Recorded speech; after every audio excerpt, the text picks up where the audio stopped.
Yes, everybody is there.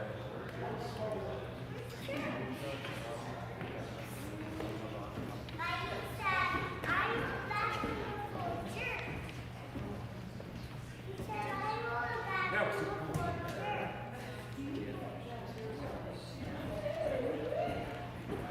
Now my sister's first.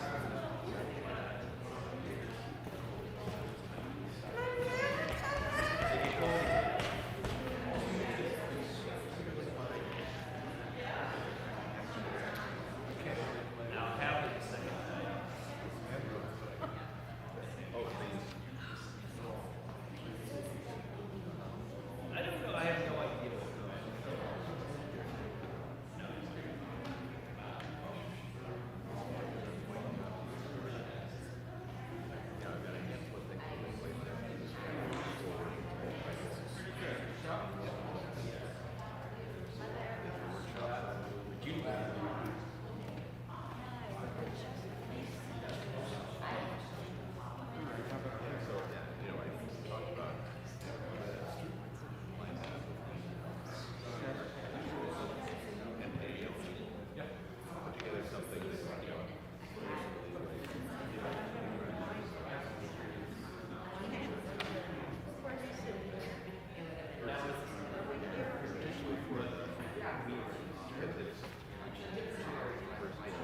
Good morning and welcome to our 9 a.m. worship service at Plymouth.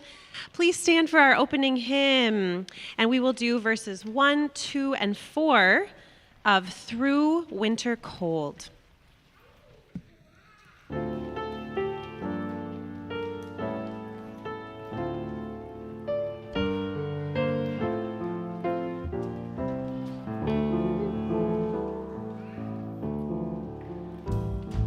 Through winter cold and drifted snow, through bitter wind and biting frost, the silent seeds of spring will grow, and buried dreams will not be lost.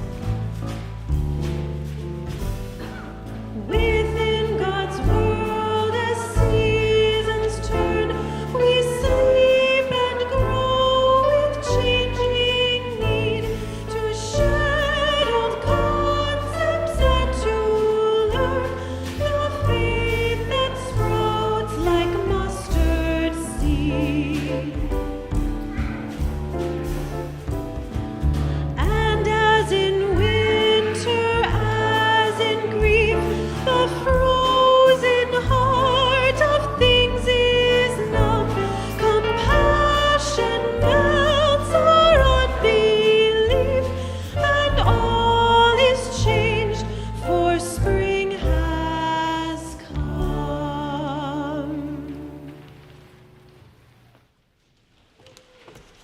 You may be seated. Good morning, everyone. Good morning. Good morning. It is so good to be here with you all today, as always, but especially today. It is a gift to be here with you.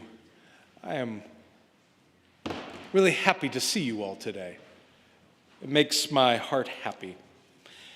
My name is Seth Patterson, and I am one of your clergy here, and it is my honor to welcome you to this service. Those of you who are here in this room, those of you who are watching from away or at another time, wherever you have been, wherever you are going, whoever you are right now in your life, you are welcome here in whatever way you arrive. And we hope that you feel the love of God and community today, and our job is to help make that happen. Welcome.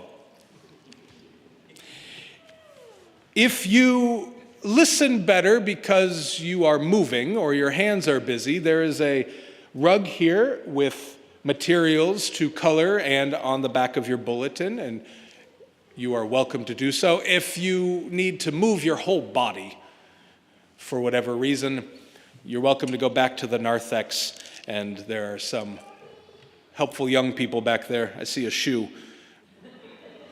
and a wave. Good. They're here to help you move your body in a good way. After this service, so we have a few announcements as we always do, and I'm going to go through this as fast as I can. Please remember to look at our website and our weekly email called This Week at Plymouth, which comes out on Fridays. If you don't get that, please talk to us and we will get you on that list, because there's a lot more than I'm saying. So after the service today, as always, we have our Sundays at 10 events, and in the chapel, we have a really special speaker today named Manny Gabler. And Manny Gabler is a survivor of the Holocaust with his family by way of China, and it is a fascinating story, so please come to the chapel along with the confirmation class to listen to Manny today. And I'll talk a little bit more about that and how it connects in with this whole morning. Also, in the gallery is our small group discussion, and this is a chance to talk to people a little more intimately, and a chance to practice listening, and a chance to get to know somebody else that you might not already know. And one person, after one of them who is a longtime member, said to me, "This is the best thing that Plymouth has ever done." So take that opinion and try it sometime. It happens every Sunday in our gallery. We also invite you, people of all ages, to our Winter Generational Revival. Now, this is a portmanteau of winter and intergenerational, because it's winter and it's intergenerational. We are so clever here.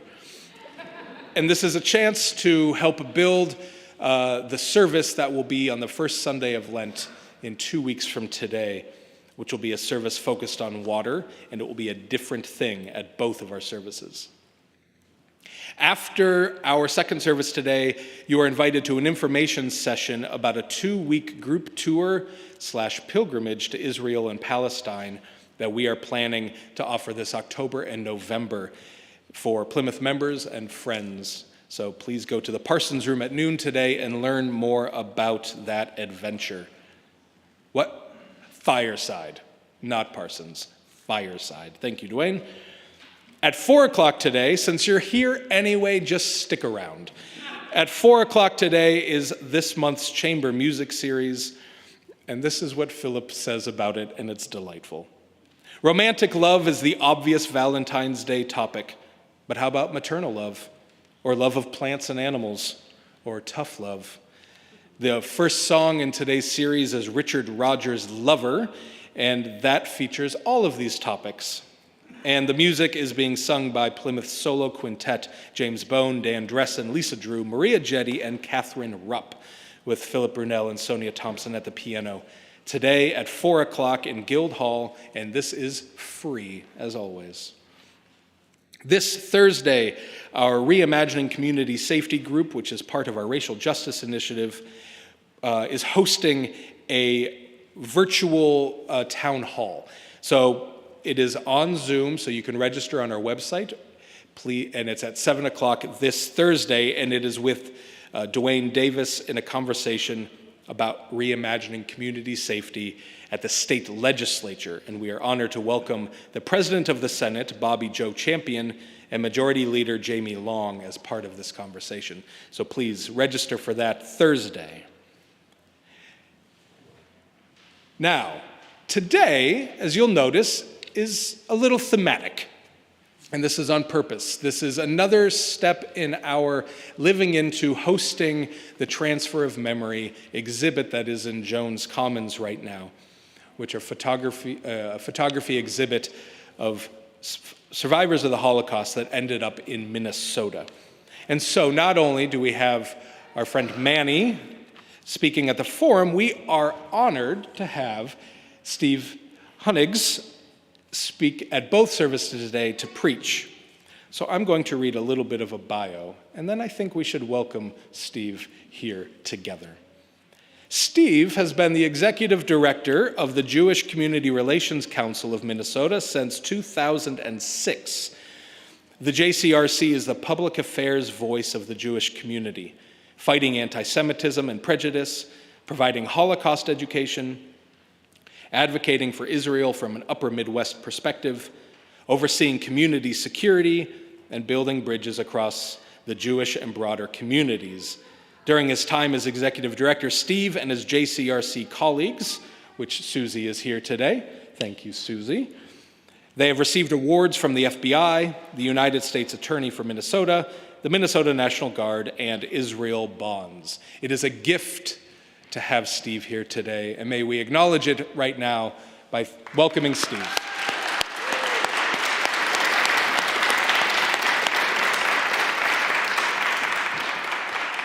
We look forward to you momentarily. We will find out, won't we? Steve said he was going to do an interpretive dance today. You're now committed. I'm kidding, I think. Thank you to Lynette Black for hosting today, and please come up for the peace candle prayer. First, I just want to say what a blessing it is to be a part of this faith community. We're all on a journey, a spiritual journey, and I was privileged to see the bulletin ahead of time and to have some time to think about what I might choose to say at the peace candle. And this is my husband, Dave Black. And my favorite passage that I actually have in my home framed, and I had it in my business office for almost 40 years, is is a quote by Saint Francis of Assisi. Lord, make me an instrument of thy peace. Where there is hatred, let me sow love. Where there is injury, pardon. Where there is doubt, faith.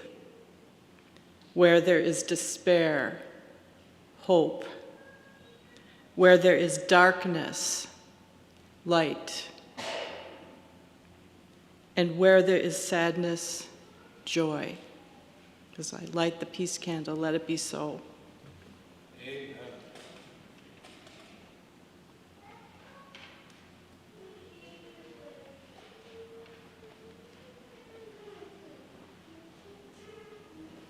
For today's response, we are going to learn a little bit more of this beautiful canon. Love is love is love is love. You're going to hear me sing line 3 a few times, and then I'm going to go to the beginning and sing lines 1 and 2. You're welcome to listen. You're welcome to keep going on line 3. That's kind of the mantra line. And we'll do this for one more week next week.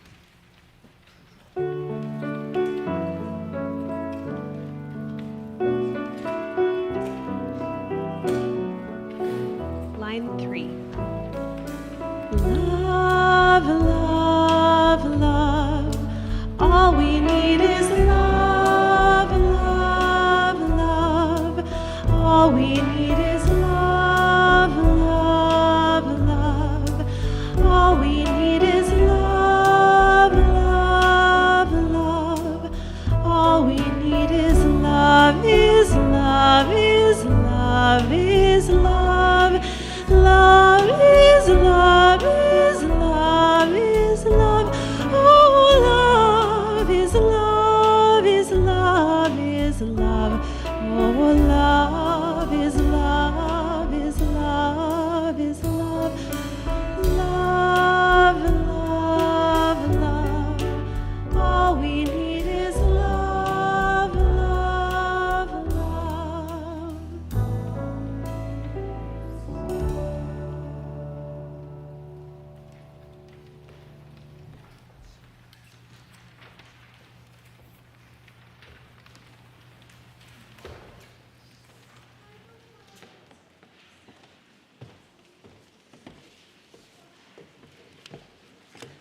Good morning, everyone.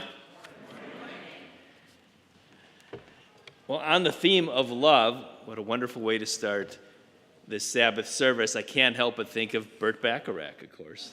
Now the late, great Burt Bacharach. And if I can say, what the world needs now is love, sweet love. It's the only thing that there's just too little of. Okay, that was better than interpretive dance, right? With my JCRC colleague, Susie Greenberg, it is a tremendous honor to be here today. And thank you, musicians, and thank you, kids. And we're going to try to bring the kids into this drosh, what we call a sermon. But I have to start with thank yous. It's been a tremendous honor and experience to be embraced by this congregation for the Transfer of Memory exhibit, for the programming, for the International Holocaust Day of Remembrance on January 27th, for the play reading, for Manny. The congregation has gone above and beyond all that we could possibly have expected. So thank you very much. And I just want to note a few thank yous to Reverend Dr. Davis, to Reverend Patterson, to Reverend Faith, to Philip Brunel, Maria Jetty, Malcolm Williams, Hope Esperolini. Of course, she kept hope alive. Originally, the Transfer of Memory exhibit was scheduled to come, but the pandemic had other ideas, and we've made it happen. Susie, my JCRC colleague, and Laura Zell. And the generosity of spirit, imagination, and resources in hosting Transfer of Memory and all the programming provided has been just outstanding, as I said. And I'm also very pleased to give this sermon honor drosh in this historic congregation, which dates back to 1857, as you all well know and I've come to learn. 1857, and this is not the most positive red-letter date in American jurisprudence history, is also the same year as the Dred Scott decision, 1857, which is a very strong Minnesota connection, of course, because Dred Scott was brought as a slave to Fort Snelling. The case came before the United States Supreme Court in 1857. The title of this talk is The Giving of the Law and the Taking of the Law. But actually, for the Dred Scott case, it was the opposite. It was the taking of the law and then the giving of the law, because that case held that freed African American could not be a citizen of the United States. It took until the passage of the 14th Amendment and its very first section to essentially repudiate the holding in, and who had to fight a civil war in between, of Dred Scott. So I appreciate the fact that chronologically that case and so much of our tradition and history is inextricably linked to this congregation. And it also brings me to one of my great friends and heroes in life, and that is the former Chief Justice and now Senior Judge of the Federal District of Minnesota, Michael Davis, because one of his goals when he was the Chief Judge, was to bring court to the people, the federal court to the people via exhibits in history. And the very first topic that he brought was the Dred Scott case. And then, as we'll talk about shortly, next big project was the Lawyers Without Rights project, which was an exhibit originally from the German Bar Association about what was the fate of German Jewish lawyers and judges after Hitler came to power. But first, the giving of the law. A little background about Jews in Torah reading, etc. Hi, kids. Here's a question for the kids, by the way. Who makes the law? Who makes the rules in your household? Let's hear. Who does? Your parents, of course. Okay, that's a good start. Maybe with some, the advice of the kids, maybe once in a while, perhaps, maybe. But everywhere in the world, Jews read the same Torah reading. The Jewish canon is the Torah, 5 books of Moses, Ne'evim, the prophets, and the Ketuvim, the sacred writings. Now, Jews just read, throughout the world, Yitro, which means Jethro, the father-in-law of Moses. And the Parsha title comes from the very first word of the section, which happens to be Yitro. Now, this, speaking of the law, and the reason for the topic, is an auspicious week because in Yitro, we have the Decalogue, or the giving of the 10 Commandments. As you can imagine, a very sober and awe-inspiring moment in the reading of the Torah. And in fact, I brought with me, from the conservative movement of Judaism, this is our Torah and its commentary,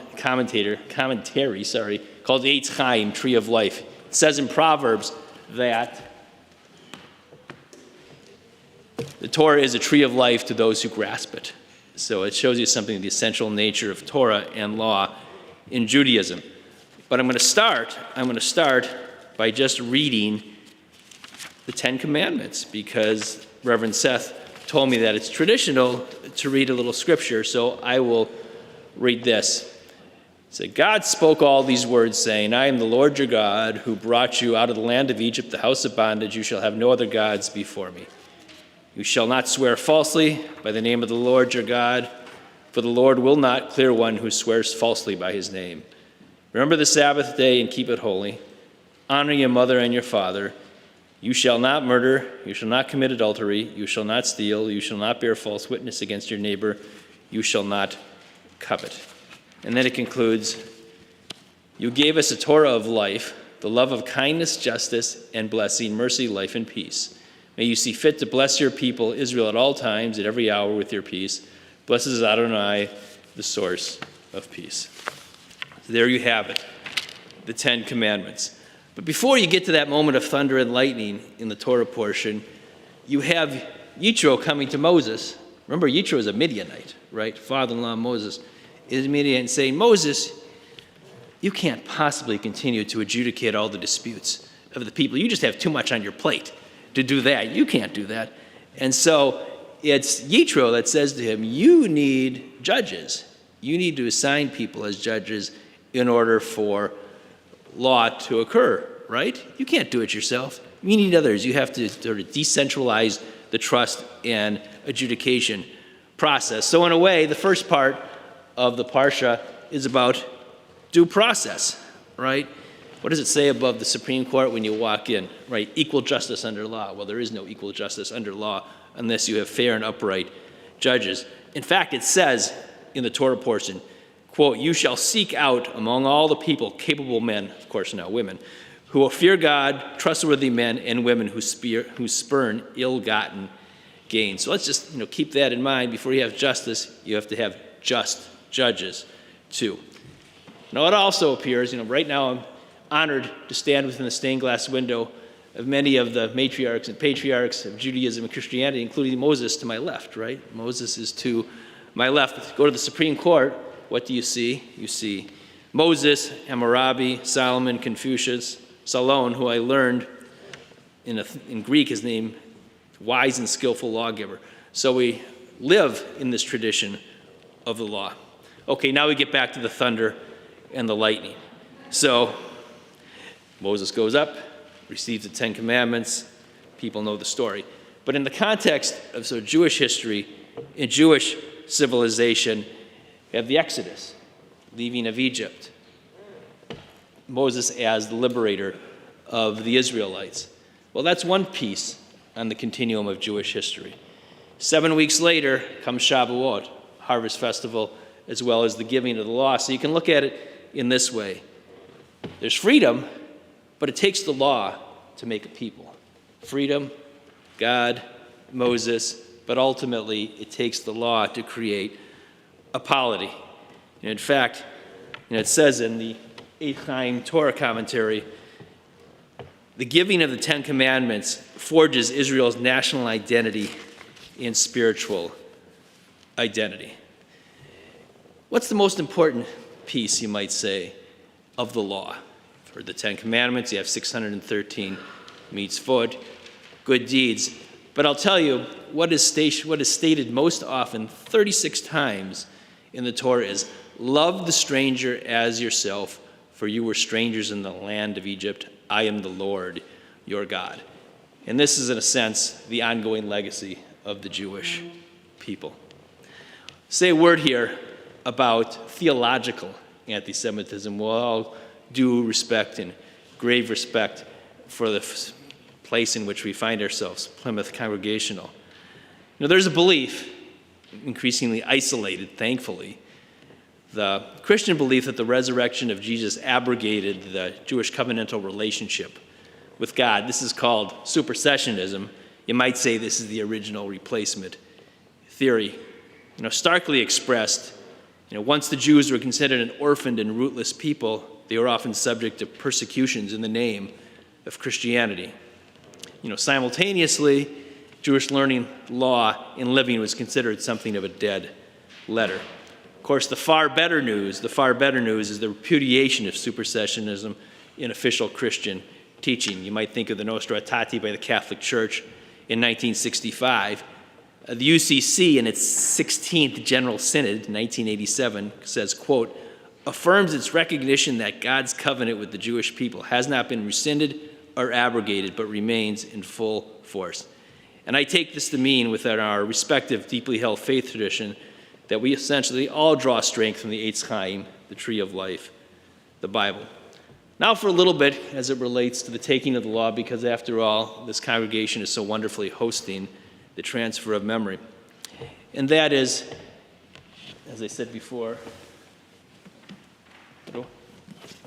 Lawyers Without Rights, what Judge Davis brought to our community. What was the fate of German Jewish lawyers and judges after Hitler came to power? Well, practically the first act of the now Nazi, essentially captive Reichstag, April 7th, 1933, was to eliminate, except for some rare exceptions, Jews from the practice of law in Germany, and judges too. What was the impact? Well, first of all, to start the process of disenfranchising and marginalizing Jews in Germany, but also the attack that it constituted on the rule of law, the deprivation of making a living and access to justice. And this was something that the legal community programmed greatly around when Judge Davis brought the exhibit to Minnesota in 2013. it was remarkable because just like transfer of memory here at the church, it was a tremendous learning opportunity. One of my favorite moments was a gentleman from Minneota, Minnesota, way out in southwestern Minnesota, not far from Edgerton, if you're familiar with that part of the state. And Larry was a clerk, typist, stenographer at the first Nuremberg war crimes trial in 1945. And he was always quite taken by what it is that he experienced and learned and heard and saw at the trial. And Larry decided later on in life that it was his job to go throughout the state, quite on his own, independent of the JCRC, and tell people about what he saw at the war crimes trial, because he feared that Holocaust denial was growing, and it was his job, Larry Tillemans, to exercise his responsibility as a citizen and tell people exactly what he saw. And if you ever get a chance, there's a wonderful, outstanding documentary called The Typist. Take a look at it at some times. But sort of the upshot of the Lawyers Without Rights exhibit was kind of a thinking about, contemplation, rumination about what happens to society when the rule of law disintegrates. And in fact, Judge Davis wrote this. He said, "The lesson to learn from this assault on the rule of law is its fragility, even in a civilized nation, and the ease with which a popular ruler can employ fear to achieve an oppressive totalitarian state." Ultimately, in World War II, the rule of the law in the Anglo-American tradition triumphed over terror, persecution, and murder, but not before catastrophic loss. And to kind of go back to where we began this discussion, Ida Wells was a great African-American female campaigner for, just as the words would say, equal justice under law. In particular, 100 years ago or more, the passage of a federal anti-lynching law, which actually did not occur until this past March, April, when President Biden signed the Emmett Till anti-lynching law into law. It took more than 100 years, but Ida Wells was a campaigner for the law way back when, for whose history we should all learn. But she used to say, Ms. Wells used to say, "Turn the light of truth upon the wrongs. Turn the light of truth upon the wrongs." And I'll finish with the fact that our Eitz Chaim, our tree of life, is in a sense bringing enlightenment through the rule of law, through mitzvot, to all of us. And so to sort of make synergy between the Eitz Chaim Jewish tradition, which after all, if you go in the synagogue, you see the Ner Tamid above the Arona Kodesh, the Holy Ark, which burns forever, brightly. So you can say, "May the light of law and justice forever shine upon us." And I thank you for your hospitality and for this opportunity to speak to the congregation today, and to all the kids who are doing such a wonderful job and are working with their parents to establish law and order in their households. Thank you very much, and in the spirit of love, happy Valentine's Day too. Thank you.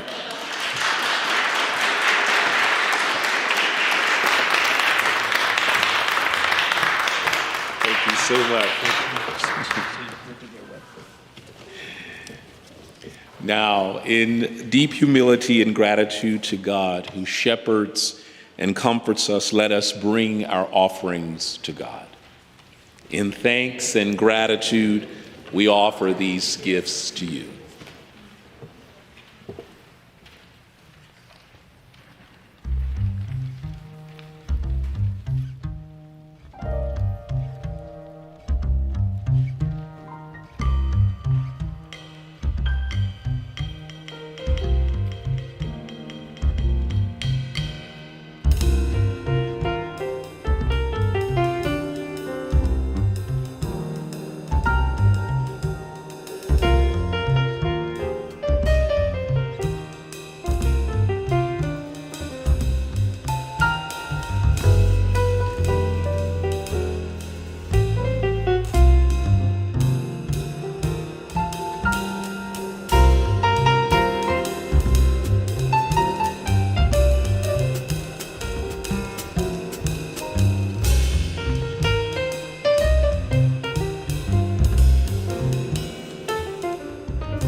At this time, we have an opportunity to collectively join our hearts for prayer.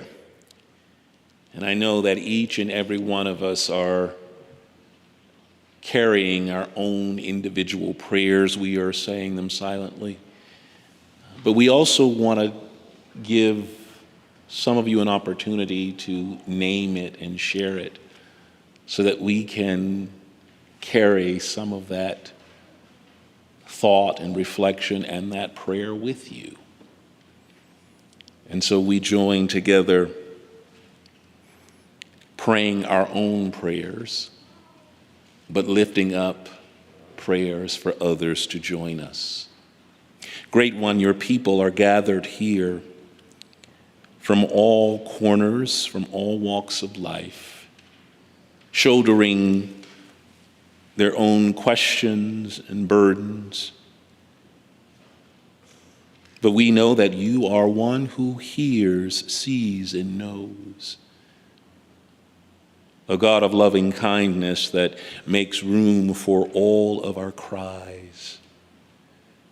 And so in this moment, we are bold enough to say aloud our prayers. You're welcome to join us up here and make your prayer requests known and to light a candle as we make the light grow.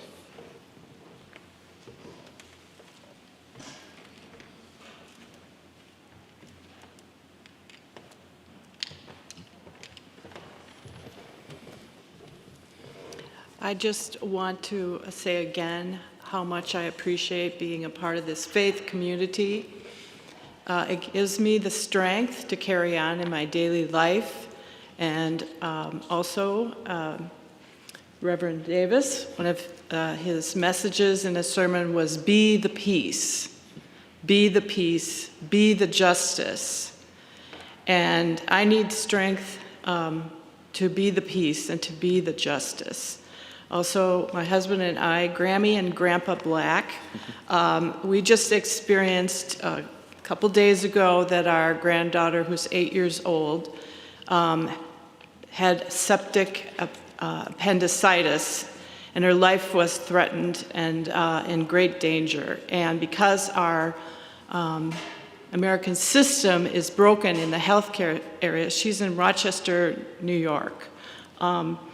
There were so many people in the emergency room that she had to wait hours and hours in agony and her life being threatened. They didn't know that. Then once they identified that it was septic, then they had to triage her opportunity to be operated on in the OR because there are so many other problems. You know, teenagers with drug addiction and overdoses and stabbings and whatever else in a big city. And then there weren't enough beds. And they had to triage beds, and because there's a virus going around for little children, their lungs fill up so that there's not beds. And, but surgery went well, she got a bed, and because my daughter-in-law is pediatrician at this hospital, she is getting, the chief of surgery and the chief of the hospital visited my daughter-in-law, who was with her daughter and sleeping with her in the hospital. And so to carry on, I need to have strength, and all of us do. We all have the burdens, and I just want to be so blessed by being a part of this community.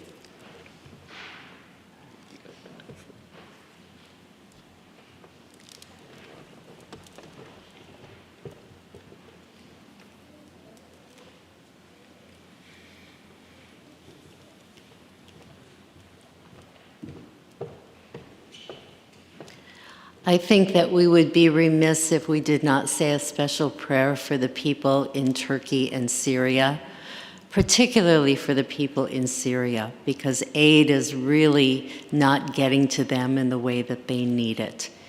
And I pray that our hearts would be touched in a way that we would be generous and that we would do what we can to help these people whose lives have literally been shaken apart.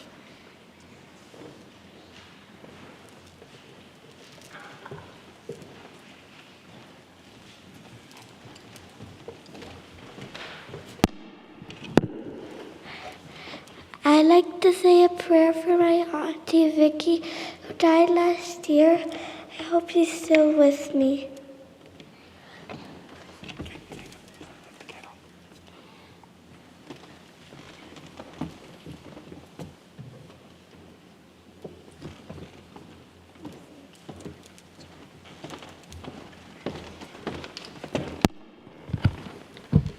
I just wanted to say a prayer of the victim of the stabbing at Harding High School on Friday, and just thinking, I hope that there is a better way for all of us than the way we're going right now.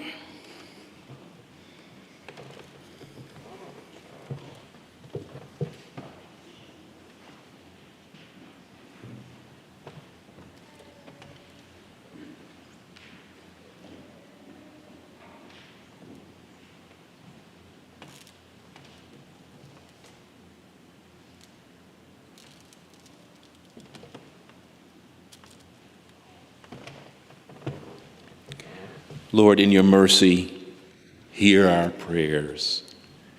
And we affirm that we have indeed joined our hearts with our fellow members and prayers by reciting together the prayer that Jesus taught us.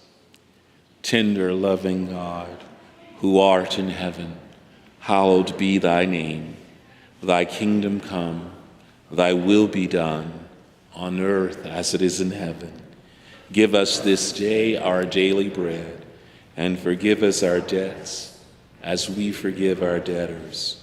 And lead us not into temptation, but deliver us from evil. For thine is the kingdom, and the power, and the glory forever. Amen. Please stand and join us for our closing hymn, Loving Spirit. We will sing verses 1, 2, 3, and 5.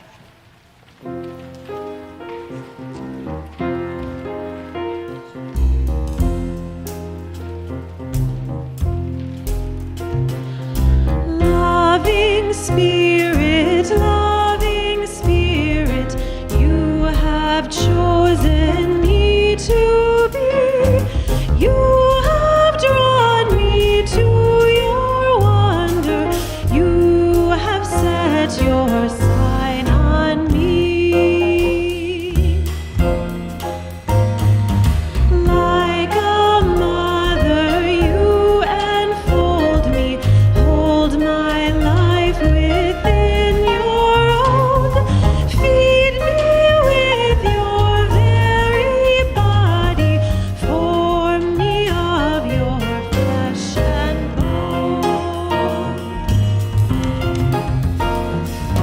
Like a father, you protect me, teach me the discerning eye, hoist me up upon your shoulder, let me see the world from high.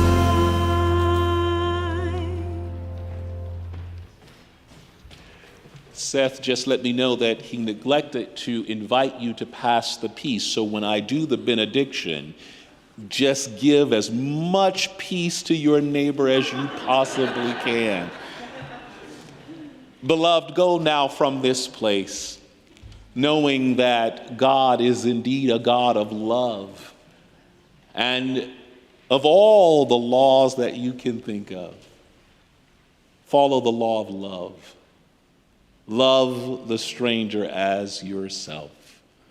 Go now, share that love and peace with your neighbor starting right now.